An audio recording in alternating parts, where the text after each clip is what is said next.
পানিটা দেখছস? মনে হইতাছে কি আমগো গিল্লা খেয়া লাইব।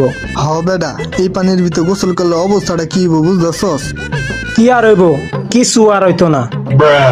হ, কি আর হইব? কিছুই হইব না, খালি একটা জানাজা পড়ান লাগবো, এই আর কি। হ, আমি এনে গোসল করমু। বাজি ধরবি? হ ধর্মু, কিন্তু আগে তোর এলাকাবাসী আর আত্মীয় স্বজনের কাছে গিয়ে মাপ চাইতে হইব। কে লেগা? কি লেগে মানে? এনে গোসল করে তুই আর উঠতারবি? এনেই তোর শেষ গোসল দেয়া জানাজা দিয়ে দাফন টাফন করা লাগবো। ওটা তোর চিন্তা করন লাগবো না, আমি এখনই নেমে ডুব দিতাছি। তুই বাজি লাগবি নি ক? বাজি তো ধরছি, প্রতি ডুব 200 টাকা করে, যা নাম।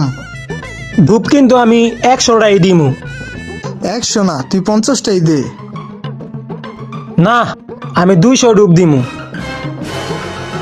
আচ্ছা, তুই 200ই দে। 200টা কিন্তু 40,000 টাকা, মনে রাখ।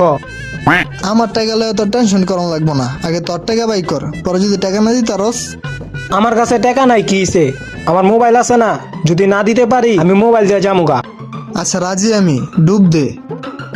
ঠিক আছে, বাপের জমি বেচা টাকা রেডি করো।